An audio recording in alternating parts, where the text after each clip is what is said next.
बोलती बंद हुई आज लोगों की, बोलती बंद। ये वही लोग है ना जो बाबर आजम के बारे में कहते थे T20 का प्लेयर नहीं है, स्ट्राइक रेट का मसला है। बाबर आजम बड़े मैच में 100। सारी जिंदगी लोग बाबर आजम को ये कहते रहे कि आप बड़े मैच के प्लेयर नहीं हैं। ये गंदे घटिया मुनाफिक लोग जो हैं, इन्होंने बोला इसकी धज्जियां उड़ाओ, ये अपने लिए खेलता है। क्या खेल रहा है? ऐसी तो बैटिंग करता था जैसी वो पाकिस्तान टीम में करता था पहले। क्या मसला था उस वक्त? इसकी बात ये थी, एक जो स्पिनर को डोमिनेट किया, जो खड़े खड़े छिक्के उन्होंने मारे हैं, ठीक है, स्पेशली जब 17वें ओवर में, अगर वो ये काम 17वें ओवर में कर सकते हैं तो ये काम ऊपर पावर प्ले में भी हो सकता है। Breaking news, obviously Babar Azam की सेंचुरी है, बहुत अच्छा दिख रहे हैं। देखें, एक तो नॉर्मल रिदम में बैटिंग कर रहे हैं, उसके बाद पार बेस उनका बड़ा स्ट्रांग है और ऐसे लगता है कि अपने आप को चैलेंज भी कर रहे हैं और उनको बॉलिंग भी बड़ी हलवा मिली है। ये इस तरह की बॉलिंग के खिलाफ ऐसी पिच के ऊपर तो धुनाई करनी थी उन्होंने, मगर जिस हिसाब से, जिस स्पीड से उन्होंने सेंचुरी की, वो एक लाजवाब चीज़ थी। और इसी तरह से खेलना है उनको, ज़्यादा करने की ज़रूरत नहीं। बॉल देखें, मेरिट पे उसको खेले। ऐसे लग रहा था कि कोई किसी आईसीसी इवेंट का फाइनल हो रहा है और कराची की आवाम ने ऑनेस्टली बताऊं बड़े दिनों के बाद दिल जीत लिया जैसे वो आए हैं, क्योंकि उनकी होम टीम नहीं खेल रही थी, लेकिन उसके बावजूद 600 रन हो गए हैं उसके पीएसएल के अंदर।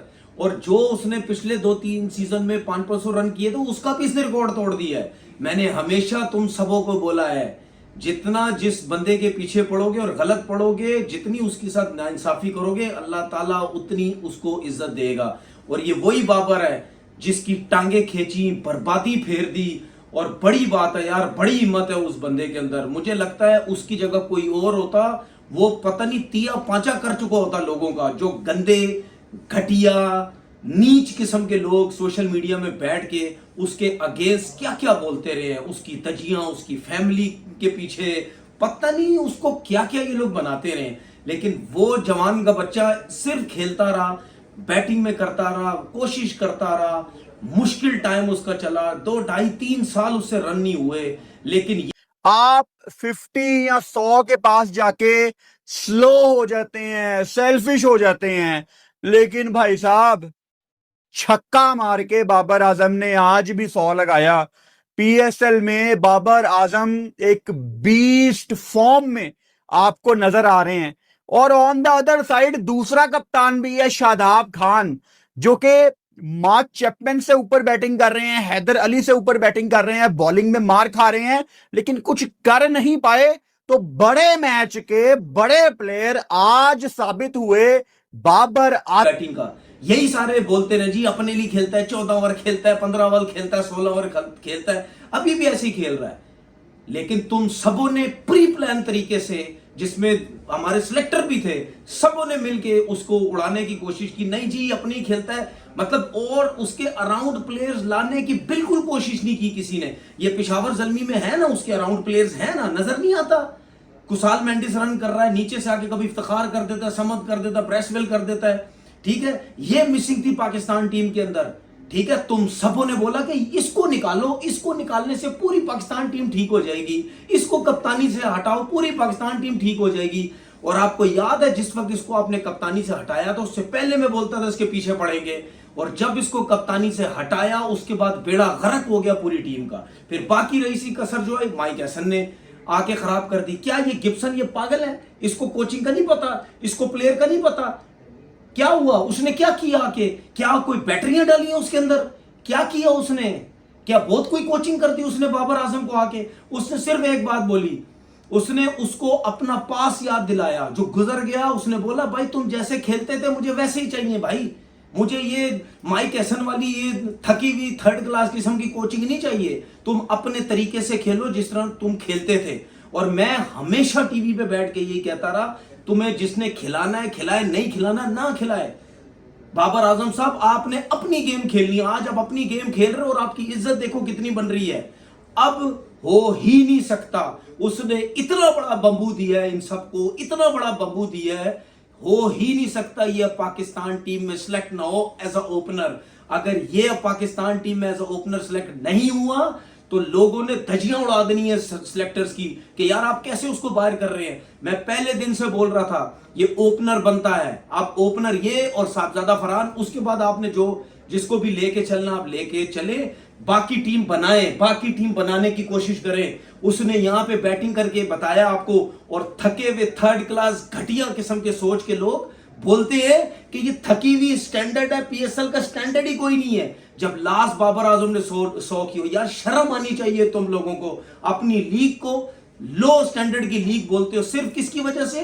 बाबर आजम की वजह से, क्योंकि तुम सबों के अंदर तुम सबों के दिल में बाबर आजम के लिए नफरत है। उसकी जब भी कोई अच्छी चीज होती है तुम लोग कभी भी उसके लिए बात नहीं करते, क्योंकि जाहिर सी बात है तुम लोगों को वो इंटरव्यूज नहीं देता। इसीलिए अगर वो सारे काम करने लग जाता तो बाबर आजम, सब कुछ अच्छा था बाबर आजम का, और वो बड़ा जबरदस्त प्लेयर था। उसने क्या चमाटे मारे हैं तुम लोगों ने इस पीएसएल के अंदर, सारी जिंदगी जो है वो याद रखोगे। समझ आ गई? अपना बहुत बहुत ख्याल रखिएगा। अल्लाह हाफिज।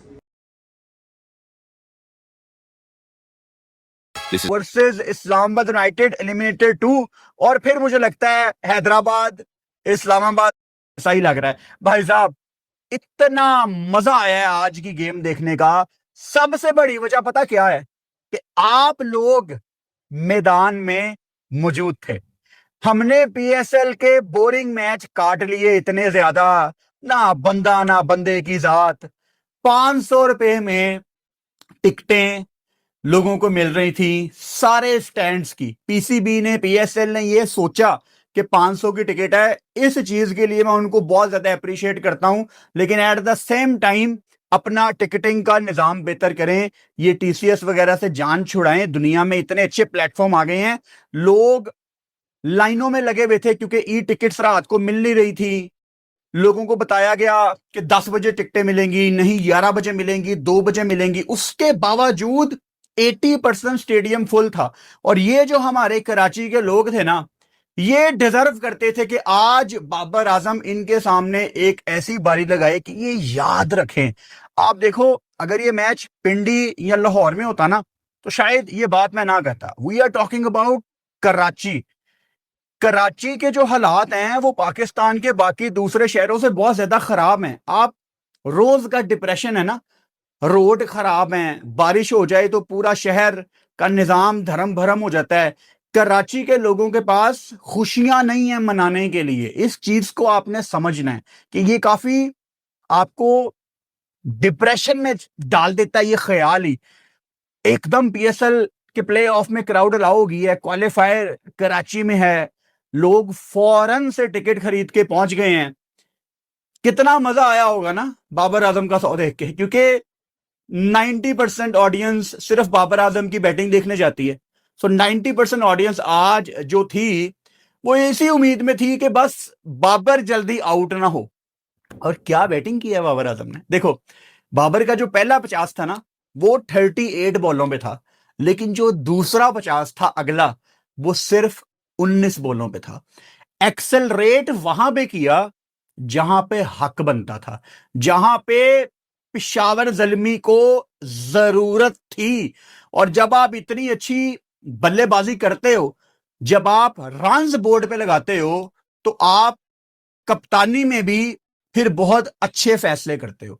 उसकी झलक आपको सिर्फ इस गेम में नहीं, आपको थ्रू आउट पीएसएल में नजर आई है, क्योंकि बाबर आजम रिदम में है, बाबर आजम रन्स कर रहे हैं, एक रिलैक्स माइंडसेट से खेल रहे हैं। आज भी जब बैटिंग करने आए, ऑब्वियसली हम लाइव बैठे हुए थे, आपको याद होगा मैंने शुरू में ही आपको बता दिया था कि बॉल मिडल हो रही है। जिस मैच में बाबर ने 18 बॉलों पे 20 की बारी लगाई, तब भी मैंने आपको बताया था कि बॉल मिडल हो रही है। It's all about the mindset. अब क्रिकेट बोर्ड वाले पता करवाएं कि पेशावर ज़ल्मी के कोचिंग पैनल ने ऐसा क्या कर दिया बाबर आजम के साथ, कौन सी कम्युनिकेशन इनकी एक्सचेंज हुई है, क्या बातें हुई हैं कि उस बंदे का दिमाग ही बदल गया। भाई ये वो बाबर आजम ही नहीं है जो जिसको हम इतने साल कहते रहे हैं कि भाई तू चार्ज क्यों नहीं करता, तो T20 को वैसे क्यों नहीं खेलते जैसे खेलने का हक है, क्योंकि दुनिया बहुत आगे जा चुकी है। You just can not defend every time अब तो बाबर आजम के बहुत ज्यादा फैंस भी उसको डिफेंड नहीं कर पाते थे। हाँ, अभी भी कुछ लोग हैं, लेकिन वो गलत को गलत कहना नहीं जानते। लेकिन बाबर की एक बहुत बड़ी फैंस की तादाद है जिन्होंने डिफेंड करना छोड़ दिया था, क्योंकि अब बचा कुछ नहीं है। और मैंने बाबर आजम को ओवर द इयर्स कितना ज्यादा क्रिटिसाइज किया है, सिर्फ इस एक बात पे सबसे ज्यादा, कि आप जहां पे जिसको चार्ज करना चाहिए आप नहीं कर रहे। वो चीज पीएसएल में अप्लाई की। फिर जब आप पिशावर ज़ल्मी और ऐसा, और आपको पता है कि दो बेस्ट टीमें थी इस पीएसएल की, पिशावर ज़ल्मी और इस्लामाबाद का मैच था। लग रहा था कि मैच बड़ा ज़बरदस्त होगा, लेकिन ऐसे मैचेस में आप टॉस जीत जाए ना तो फिर आप पहले बैटिंग करें, क्योंकि रन्स और द मोर लगे होंगे, दूसरी टीम जितनी मर्जी अच्छी हो उन पे प्रेशर होगा, क्योंकि ये ऐसा मैच होता है। फिर आप देखें कि एक क्राउड अलाउ हुआ है और एक एनवायरनमेंट डिफरेंट ही लगना शुरू हो गया है। स्टेडियम में आए हैं, कल रात को, कल शाम को जाके अनाउंसमेंट हुई है कि फैंस ग्राउंड में आ सकते हैं, लाइनों में लग के टिकटें ली हैं। अमेजिंग भाई, जितना अप्रिशिएट करे कराची की आवाम को उतना कम है मेरे ख्याल से, और मज़ा आ गया। देखिए, वन साइडर मुकाबला हुआ, लेकिन क्राउड को देख के खुशी बड़ी हुई है। फिर क्राउड ने खूब मज़े भी लिए होंगे। बाबर आजम की सेंचुरी, बाबर को बहुत बहुत मुबारक हो। पीएसएल में चौथी सेंचुरी बनाई। उस्मान खान और बाबर 4-4 सेंचुरियां बनाने वाले प्लेयर्स बन गए हैं, और उतनी ही क्लास की बैटिंग। और आप ऐसी बैटिंग जब देखते हैं ना, मैं बार बार कहता हूँ कि इस पीएसएल में जितने 100 बने हैं ना, बहुत मज़ेदार 100 बने हैं और मज़ा आया देखने का, और क्लासिक किस्म के 100 बनाए हैं। और सबसे अच्छी चीज़ ये थी कि पावर प्ले में जैसे खेलने हैं, पावर प्ले यूटिलाइज किया 68 रन का।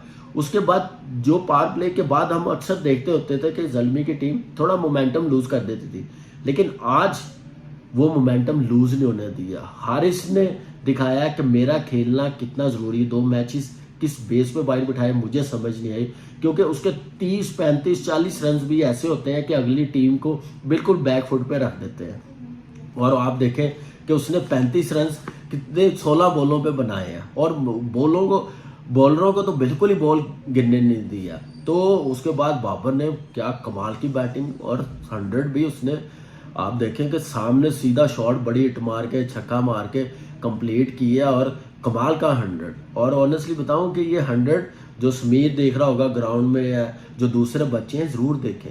ये ऐसी क्लासिक किस्म के 100 देखने चाहिए। इससे आपकी गेम अवेयरनेस बढ़ती है, आपकी स्किल में बेहतरी आती है कि किस माइंडसेट के साथ वो खेल रहा था। फर्स्ट 6 ओवर्स में कैसे खेला, जब तक 100 हुआ उस वक्त तक वो कैसे खेला, किस अप्रोच के साथ खेला, और शॉट सिलेक्शन जहाँ पे ज़रूरत थी, स्ट्राइक रोटेट जहाँ पे ज़रूरत थी, ग्राउंड शॉट की जहाँ पे ज़रूरत थी, बड़ी हिट मारने की, वो सारी क्वालिटी नज़र आई है। और दूसरा 100 अपना पीएसएल में बनाया 11 में, और अमेजिंग 100। उसके बाद 84 रन की मेंडेस के साथ भी पार्टनरशिप लगाई। पहले 3 बैट्समैनों ने इस्लामाबाद को इस मैच से बाहर निकाल दिया था, बिल्कुल बैकफुट पे चले गए हुए थे कि एक तो टॉस जीत के उन्होंने गलती की या बॉलिंग कर ली, क्योंकि 6 मैचेस चेज में जीते हुए। ये जब तक स्टैट्स ये राउंड के मैचों में काम आते हैं, जब ऐसे। पिशावर ज़ल्मी पीएसएल 11 के फाइनल में रंग जीत का लाल नहीं। सो आगे बढ़ना है अब। पिशावर ज़ल्मी तो बढ़ गया, उन्होंने क्वालिफाई कर दिया, और फिर उसके बाद चौका छक्का लगाए। जबरदस्ती की हिटिंग उनके डीएनए में नहीं है। सो एक बहुत बड़ा प्लस है बाबर आजम, और ये जो रन्स बना रहे हैं, आई जस्ट होप कि इंटरनेशनल लेवल पे जाके जब आप टेस्ट क्रिकेट खेले, हालांकि वो डिफरेंट फॉर्मेट है, मगर एटलीस्ट बल्ले में जब गेंद आ रहा होता है तो फिर आप उस फॉर्म को T20 की बिल्कुल लेके जा सकते हैं टेस्ट क्रिकेट में। इसी तरह से जो आप कोयटा ग्लैडिएटर्स के मसले मसाइल हैं, शामिल को थोड़ा और कंसिस्टेंट होना। मुझे लगता है कि जैसे ही फेलियर्स आते, सिर्फ थोड़ा सा और बिलीव करने की ज़रूरत है। आई स्टिल बिलीव कि बहुत पोटेंशियल मौजूद है, लेकिन अभी भी कहीं मेंटल ब्लॉकेज अगर आपको लगता है तो वो पावर प्ले के अंदर है। बाकी सारी चीज़ें, आई थिंक गिब्सन को बहुत क्रेडिट जाता है उनकी ये परफॉर्मेंस का। उन्होंने खुद भी बोला है कि गिब्सन उनके साथ बहुत काम कर रहे हैं, मेंटली बहुत काम कर रहे हैं, सोशल मीडिया से दूर रखा हुआ है, फिटनेस पे काम कराया हुआ है, और उनको एम्पावर कर रहे हैं कि आपने करके दिए और आप करेंगे। और ये जो वाइब होती है कोचिंग की, ये बहुत इंपॉर्टेंट है। जितना भी क्रेडिट दिया जाए ये गिब्सन को, वो बहुत कम है जिन्होंने बाबर आजम के साथ मिलकर उनको इस तरह मेंटली प्रिपेयर कर रहे हैं, फिजिकली प्रिपेयर कर रहे हैं कि ना सिर्फ वो लीड करके अपनी टीम को मैचेस जितवा रहे हैं, बल्ला भी जो अरसा दराज से खामोश था अब वो भी बोल रहा है। शानदार सेंचुरी की है। और जो प्लस पॉइंट था इस इनिंग का कि उनकी इस पूरी इनिंग के अंदर सिर्फ एक डॉट बॉल था। ये कोई छोटी बात नहीं है, इसके बारे में आगे आगे बताते हैं। और फिर जो उनकी शॉट सिलेक्शन रही है, काम नज़र आए, कॉन्फिडेंट नज़र आए थ्रू आउट द इनिंग। आप देखेंगे कि उन्हें हर बॉलर को अकॉर्डिंग, और ये कोई छोटी बॉलिंग नहीं थी, अच्छी बॉलिंग की